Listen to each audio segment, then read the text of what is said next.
Welcome to the intersection of technology, cybersecurity, and society. Welcome to ITSP Magazine. Let's face it, the future is now. We're living in a connected cyber society, and we need to stop ignoring it or pretending that it's not affecting us. Join us as we explore how humanity arrived at this current state of digital reality and what it means to live amongst so much technology and data. Knowledge is power, now more than ever. Black Cloak provides concierge cybersecurity protection to corporate executives and high net worth individuals to protect against hacking, reputational loss, financial loss, and the impacts of a corporate data breach. Learn more at blackcloak.io. BugCrowd's award-winning platform combines actionable contextual intelligence with the skill and experience of the world's most elite hackers to help leading organizations identify and fix vulnerabilities, protect customers, and make the digitally connected world a safer place. Learn more at bugcrowd.com.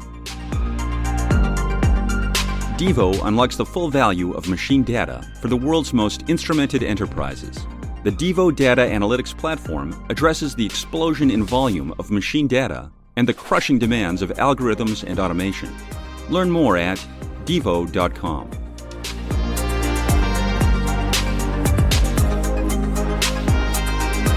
And here we are, another episode of Redefining Society Podcast. And with me today, there is Jeff Allison. Jeff, how are you today? Really good, Marco. Very pleased to be here today. And I'm glad to have you because today we're talking about a topic that is very dear to me. And you have a particular knowledge of a certain area, a certain aspect of this very general topic, which is the environment. Renewable energy is one of the side, polluting is another, and then I'm going to say there is the cleanup of what maybe we have done, and we shouldn't not have done that. But this is for you humans. We do something, and then we're like, whoops, that's maybe we should have done it in a different way. Now we got to do something.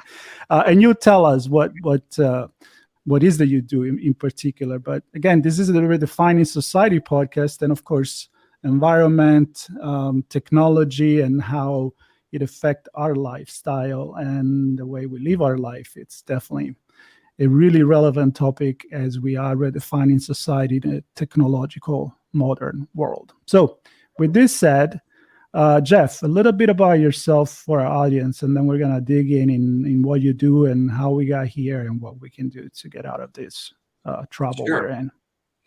Well, thanks, Marco. I'm very pleased to be here. Just a little background on our company. Our company is called Delta Cleantech Inc., and we're a public company. We're out of Canada, out of Calgary, Alberta, and Regina, Saskatchewan. And really what we are is a company that's been set up to help solve a couple of society's major problems right now. And as the audience probably knows, you've probably heard about greenhouse gases and the fact that CO2 is one of the byproducts of emissions. So whether you have a coal plant or a refinery or a hydrogen plant or whatever, anything that's burning a fossil fuel is going to emit carbon. And that carbon's usually in the form of what they call CO2, which is, as you know, is they call a greenhouse gas. And what happens is when the greenhouse gas goes up into the atmosphere, it creates like a blanket, and it increases the overall temperature of the earth.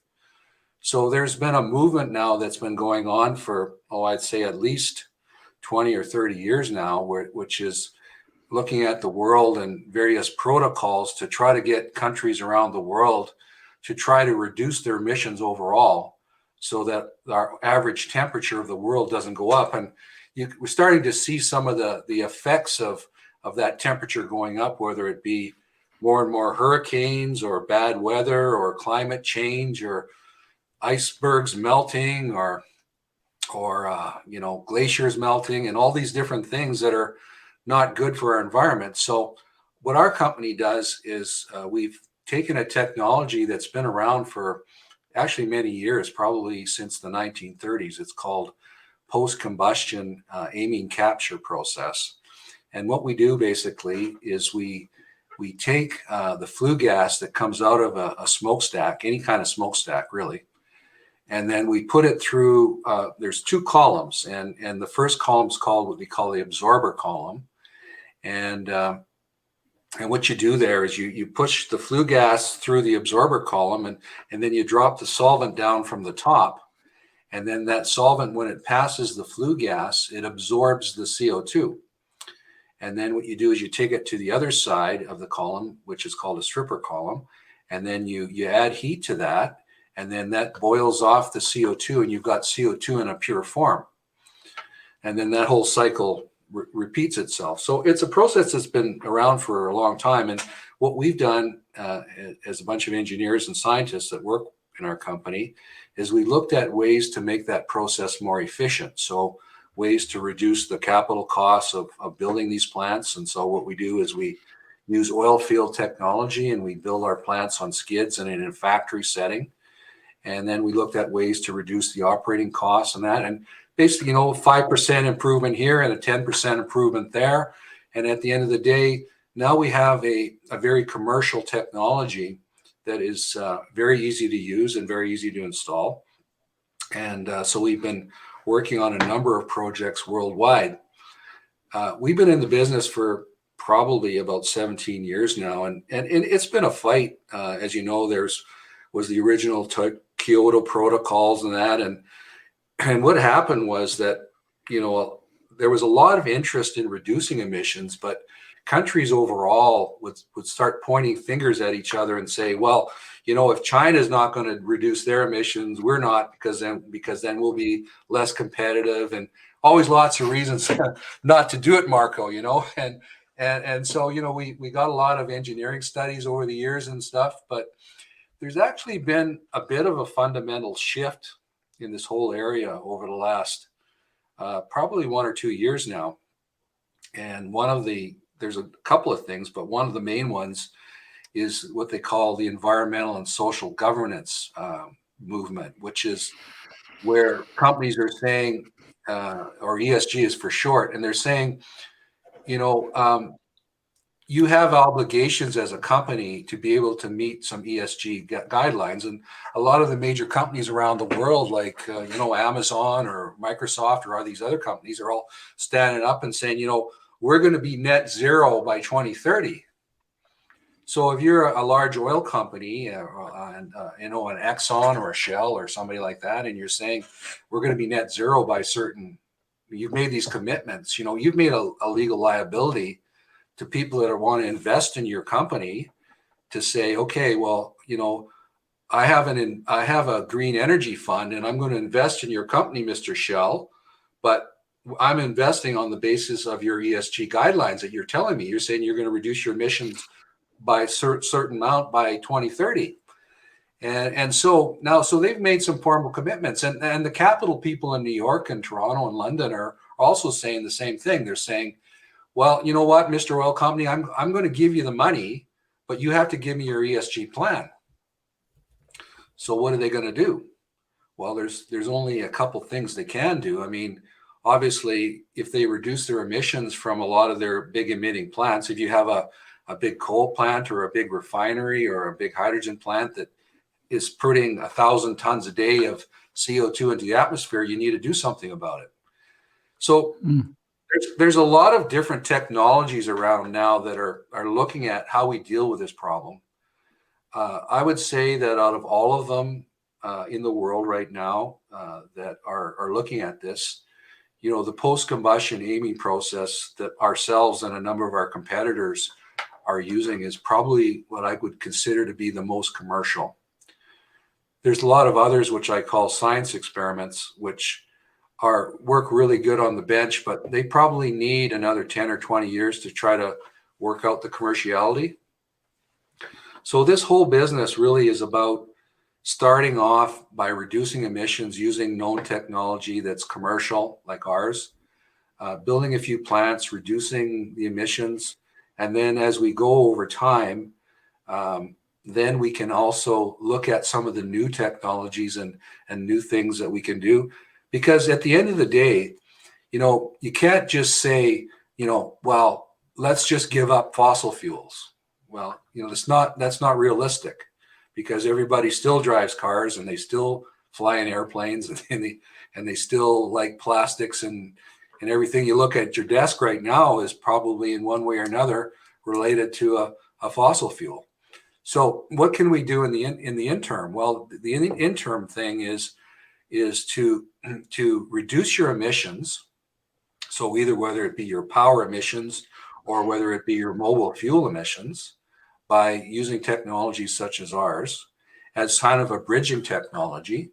And then at the same time, then you implement some of the more environmentally friendly technologies like wind and solar and tidal power, or potentially in the future, can we get fusion power working, and other very interesting new energy technologies. I mean, obviously, if you can duplicate the power of the sun using fusion and create unlimited amount of energy, then Elon Musk and his battery-powered cars start to make a lot more sense, don't they? Because now you can charge your car and you don't have to worry about where the power is going to come from. Because if you're charging your car and it's coming out of a coal power plant, kind of doesn't make sense, does it? Yeah, and you don't have to deal eventually with the radioactive residual of all other techniques that we have. Or whatever, sure. Yeah. So you said a lot of things, and my brain started going in. What does the audience would want to know about certain things? And there's a few questions. So allow me to ask you a few, and they may sound stupid, but I don't think there are ever stupid questions. Never a stupid question. Exactly. So one is this: it's like, okay, as I mentioned at the beginning, this is typical human. We couldn't foresee this. We couldn't just go in electric 100 years ago, which, by the way, if I learn exactly, the first cars were actually electric. So who knows where we could have gone with that. But apart from that, now we're at a point where we just can't just, as you say, scratch everything. We're too invested in this to just say, yep, from now on, no more jobs in that business, no more jobs in another business. We're just going to reinvent everything from scratch. I understand it's not that easy. So is that something that has clicked lately? You said there has been a switch at a certain point. Okay, we're at a point where I say, technology, different technology has converted together to allow a lot of different things. Car batteries, it's one of those, and it's still developing to incorporate more energy, recharge faster, and having the infrastructure to do that. So what is the situation based on your experience of cleaning up the mess that we have done, given that we need to do steps to get to not produce the leftover that is really damaging the environment? But can we actually get stuff done, like clean this air from CO2 faster than, is it a net gain here, or are we kidding ourselves? No, absolutely. And I'll tell you, Canada is a good example. It's not often you can brag about your own country, but, one of the things that has happened is, and I think our government realized that, it's a bit of a carrot and stick issue. What is your carrots and what are your sticks? In Canada, they did both. The carrots being that they provided government grants to, if you wanted to build a CO2 capture plant, they'll finance 50% of the cost. They'll also give you tax incentives.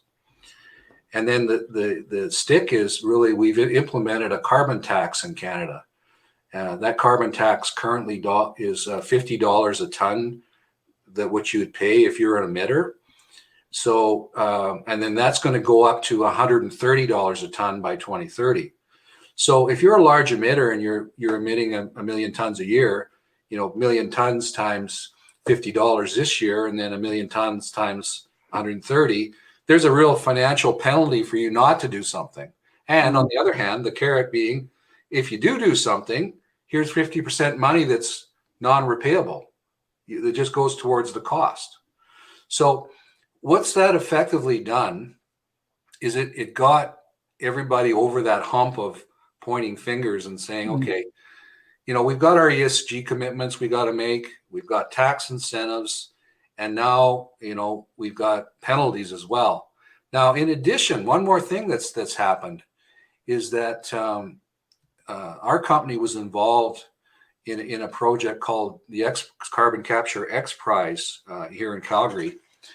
And what that was all about is that the government of Canada and the government of Alberta and some other people put up some money, and they said, here's $10 million, world, come out and show us. Now we know pretty much how you capture carbon, but what do you do with it afterwards? That's always the biggest challenge. And in the past, CO2 has been used for such things as enhanced oil recovery. I don't know if your viewers aren't aware of what that is, but basically what you do is you take CO2 and you put it into an old oil well. And what CO2 does is it acts like a solvent and almost dissolves the oil. And so what it does is that you can put a bunch of CO2 down hole, and then you put some water behind it and you push it over to the production well, and you can actually take a dead oil well and actually start creating more oil out of there. So that's called enhanced oil recovery. And that's been used quite a bit in Canada, United States, in a lot of the oil fields right now. But the X Prize competition was to look at ways what we can do to make CO2 commercial. And so they put out this competition for $10 million. They had about 140 applicants. And then out of those 140, they selected 5.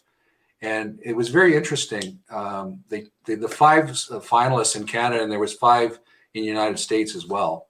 And there was things like using CO2 to make carbon nanotubes, which is something, carbon fiber is used now in a lot of the materials in airplanes and cars and other things instead of steel and plastic. Things like mixing CO2 with hydrogen and making things like ethanol, which is CO2 vodka, believe it or not, or methanol, which is used in the oil business quite a bit. Injecting CO2 into concrete and so on and so on. Lots of very interesting ways. That the secret really is if you can offset the cost of reducing your emissions, then your cost of capture comes down substantially. So if I can take my CO2 that I've captured and I can sell it, let's say there's a company in New York that makes CO2 based vodka, believe it or not. And so now if I can sell my CO2 and make vodka and sell it, then my cost of capture is going to come down in the long run. And as you can, in some cases, I'm just wondering how much we have to drink to get rid of all the CO2. Well, yeah, there is. I mean, I don't want nothing against that company, but it seems more a marketing pitch than a real solution. Absolutely right. But if you add up all the different things that you can do, then I agree. You can take a good chunk out of your existing emissions, and then the rest of it. They've got good technology now of putting it underground and permanently storing it and turning it into calcium carbonate or some other kind of rock that makes it permanently sequestered.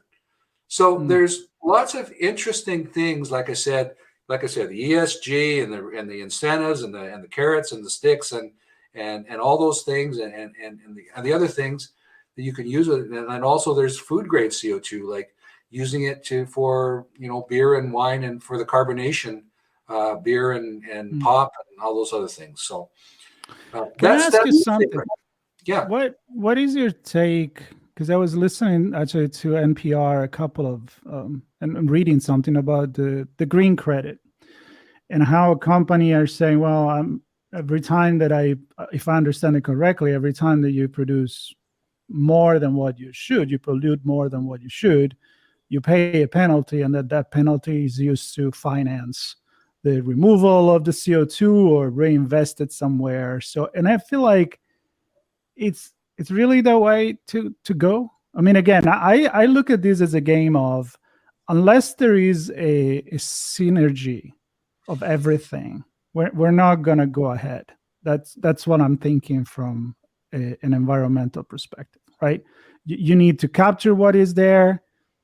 what is being produced. You need to limit what the one you produce, and you need probably a way to get there. And a lot of people were talking about this green credit just a way to get away with a murder.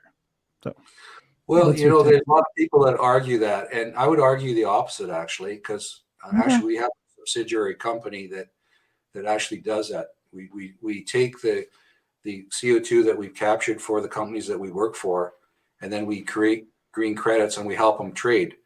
So that adds on to the list of incentives, like the carrots, for you to do this.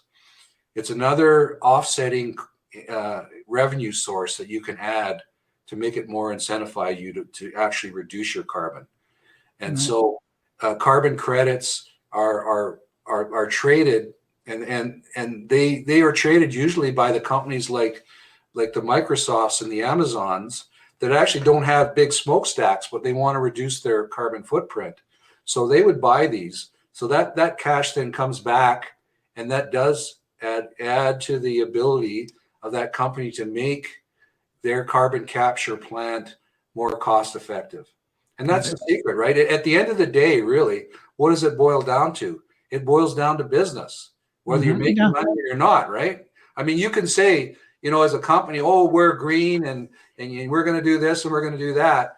But at the end of the day, what is it really about? It's about making money, and it's about cost versus revenue, and am I going to do it or am I not going to do it? Well, if all those ESG things are making me do it, and I can find out a good way to do it, and it's going to offset my costs, then I'm going to do it. And that's what we're seeing right now.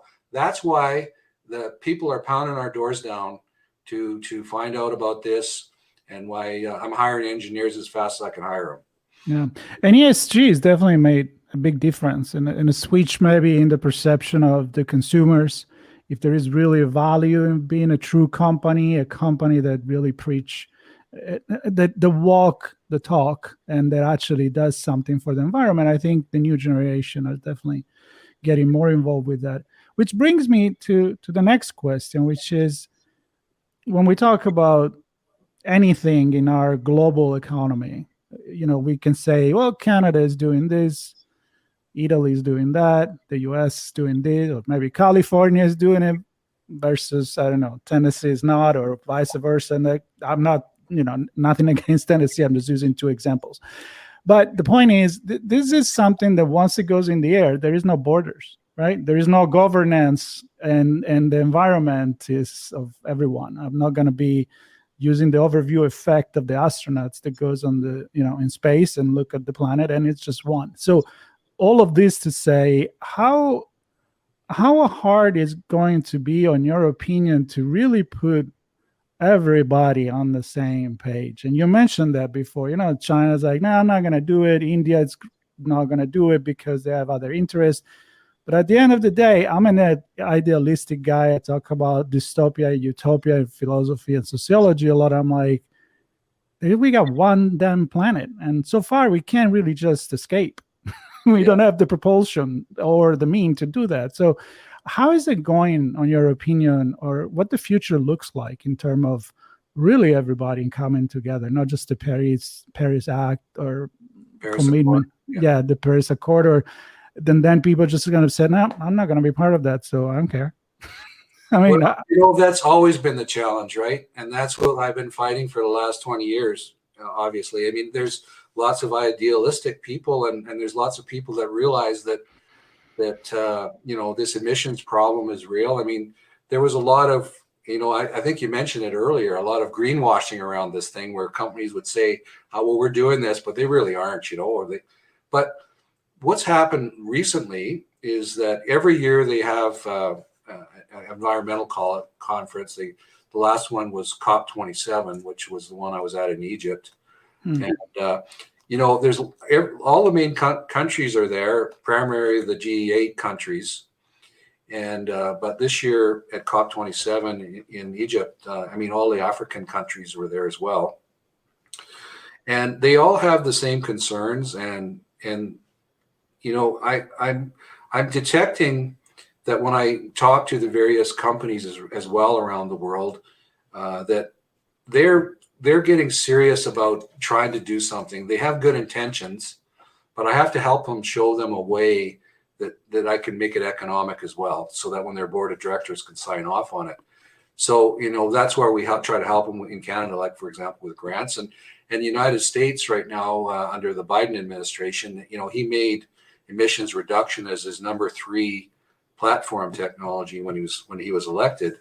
And he's got the 45Q program now, which is good tax incentives for companies to actually do stuff. And any of the things they do in emissions reduction, they can actually write off, which is a big step for the United States, because the United States was never part of Kyoto back in the early days. They always wanted to say, no, we're not part of this. And we're going to do our own thing. And as a result, nothing was done, like you said. But, I'm cautiously optimistic, because I know the reason I'm saying that is simply this, is that companies are actually putting their money where their mouth is for a change. Mm. They're at least doing demonstration plants. They're doing the engineering required to figure out, what it costs and how they're going to do it, and look at all the different technologies, whether they're going to do just an emissions reduction, or whether they're going to mix in some solar power or wind or tidal power or whatever, all the new different, socially responsible technologies. All of them are good. All of them have their setbacks, right? I mean, Yep.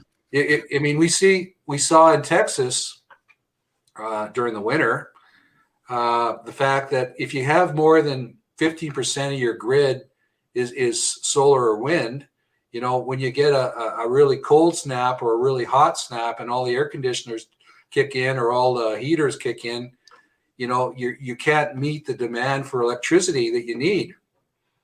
Like a coal plant, you can just turn it up and you got more power. Whereas solar, if the sun isn't shining or the wind isn't blowing, that's it, right? Yep. So there isn't any one solution that I can say to you, yeah, this is the way to go, because there isn't. It's a mix. You got to have a little bit of solar, you got to have a little bit of wind, you got to have some fossil fuels, you got to maybe have some nuclear. Nuclear isn't popular either. Because you see what happens if there's the leaks. So, and obviously, if you can get fusion power, hallelujah, right? That's true. Listen, let me something just to give an idea, to me, which I don't know enough about it, and to the audience. So this cleanup process of what you do, the CO2, you take it, you explain the technology you use. I know there are other technology out there. Kind of quickly read here and there. What all of those combined together in percentage, how much it influence the outcome for the environment? If you put it on a scale. Well, I can say this, is that if there was a serious implementation of the technology that we use, that we could 100% reduce the emissions in the world. That's it. But what would it cost? It would cost many billions, many trillions, right? So is the cost of adoption still too high? Meaning, I don't know, I'm thinking so here's me with my fantasy world, right? So I go to Tokyo, not Kyoto, but Tokyo. You mentioned Kyoto before. Tokyo. All the buildings, most of them, they have a garden on the roof, right? Yeah. Great. You buy something, buy this pen, and we're going to plant a tree. So I agree with you. Everything works, right? Where is going to be that time, or what is needed from a technological perspective to reach that cost where, I don't know if it's even possible, that on every building there is some machine to clean up the air? I'm going sci-fi probably here, but are we there really that far? No, it isn't sci-fi. There's for example, one of our competitors have the air capture technology. Yeah. And, where they just capture the CO2 out of the air. Well, if you just think about it, the amount of electricity or energy that's required to get such a small percentage of CO2 that's in the air to work just doesn't make any sense. Okay. So, Is there ways to do stuff differently? Yeah, there is. What we really need though is we need what's happening right now in Canada is we need more companies to start to be the forerunners and show you that this can work and actually they can sell their CO2 and make some money and it isn't such a hard cost to you. And then it's just like anything, the more of these you build, the better you get at them, and the more the cost comes down. I mean, if you can start production lining some of this stuff and maybe getting standard units that you've worked out in 5 other situations that are similar, then you don't have to re-engineer everything, and it's your costs start to come down, and that goes with anything, doesn't it? Right? The more stuff you make out of a certain thing, the better you get at it, and that's the same. There's no difference in this business. I'm not expecting that my solution is going to be the ultimate solution, but it's at least a solution for now that works. It's commercial, and I'm not prepared to put guarantees behind it. Mm-hmm. But is there going to be something better in the future? Yeah, probably. So am I always keeping my eyes open? I mean, it's no different than if you're in the IT business, right? If you don't keep your eyes open, it's going to be long before somebody comes along with a better software than you have, and you're out of business in a month or two, First adoption is important, but you got to maintain it too. Oh, of course. You got to always keep your eyes open, looking over your shoulder. Don't get too comfortable with where you are, because there's always somebody with a better mousetrap, isn't there? Absolutely. So let's wrap this conversation with really a look into, I don't know, the future. Of course, you're optimistic about it. You wouldn't be in this business if you were not. You have a solution that works. That you've been very positive in terms of where the government are coming together. And I mean, honestly, we don't have a choice. I mean, it's either that or it's a post-atomic scenario, even not necessarily atomic, but it's going to look not too good. So let's finish with a positive note. Do you expect some kind of technology to come together? I mean, do you believe that I'm not going to keep you accountable for that, but in many years we can probably look back and be like, wow, we were really in a bad shape, and now we're really getting somewhere. I don't know what kind of technology and societal, cultural changes have to happen, but what is your, futuristic view on this? Well, all I can say is, out of all the years that I've been involved in the business, this last year has been the most promising to me, because, there's people are actually doing stuff now versus just talking. They're actually spending money, and they're actually evaluating their own assets. Now, whether they do something at the end of the day, some of them are, some of them aren't. Some of them might just buy credits. They might decide that that's a better way to go for their company, is to buy carbon credits. But at the end of the day, like I said, if they buy somebody's carbon credit, somebody's actually created that through their own plant. And the guys that create it, like the first guys in, are the guys that are going to first of all, are going to be able to take advantage of the government funding that's available, because that won't be around forever. So, the first guys in are obviously going to be, I think, the best off. Where's it going to go? Well, like I said earlier, you can't just say, well, we're going to go wind, we're going to go solar, we're going to cut off, gasoline, or we're going to do this, or, it's a mix, so am I confident? I'm really confident that the smart guys that are working on all these research projects in California and the UK and Korea and other places are going to come up with a workable solar reactor, or workable, fusion reactor, and is that maybe 20 years away? It maybe is, but in the meantime, can we bridge something? And that's what we hope to do as a company. Yep. We want to bridge, at least start the decline in the amount of emissions, or at least the leveling off the emissions. And then from there, then we also will implement, more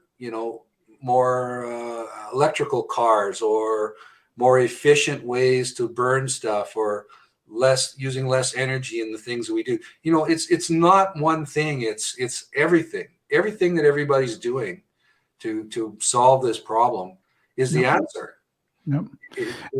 And I'm glad you end up with this, because it is my message. It's kind of the message of ITSP Magazine in general. We have many different podcasts. Some are cybersecurity, some are hosted by astronauts that brings technology that we use in space and explain how then we adopt it here. So, and I think the moral of the story is, don't do nothing just because you don't think is enough, right? I mean, you said that in so many different ways, and that's what I want to say as well. That even a little bit, and you actually, thank you for making me understand the green credit system, because I was not a believer in that, but the way you present it, I'm like, okay, it's part of that system that may work in the end. So cool, very cool. Well, I want to thank you for taking your time here to sharing what you do, what you're doing with your company, but also your vision.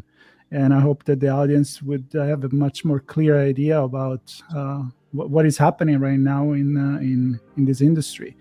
And for anybody that wants to get in touch with Jeff, there will be links to the company, links to his personal social media account if you want to share it, and they will be in the notes for this episode. So if you're watching the video, there's also a podcast. Be sure to subscribe, and if you're listening to the podcast audio, you want to watch the video, not much to see. It's me and Jeff, but hey, we're here, and there is a lot more other hosts from ITSP Magazine on our YouTube channel. So check it out. Thank you so much, Jeff. It was a real pleasure to have you on. Yeah, real pleasure, Marco. Appreciate it very much. Devo unlocks the full value of machine data for the world's most instrumented enterprises. The Devo Data Analytics Platform addresses the explosion in volume of machine data and the crushing demands of algorithms and automation. Learn more at devo.com. BugCrowd's award-winning platform combines actionable contextual intelligence with the skill and experience of the world's most elite hackers to help leading organizations identify and fix vulnerabilities, protect customers, and make the digitally connected world a safer place. Learn more at bugcrowd.com. Black Cloak provides concierge cybersecurity protection to corporate executives and high-net-worth individuals to protect against hacking, reputational loss, financial loss, and the impacts of a corporate data breach. Learn more at blackcloak.io. We hope you enjoyed this episode. If you learned something new and this podcast made you think, then share itspmagazine.com with your friends, family, and colleagues. If you represent a company and wish to associate your brand with our conversations, sponsor one or more of our podcast channels. We hope you will come back for more stories and follow us on our journey. You can always find us at the intersection of technology, cybersecurity, and society.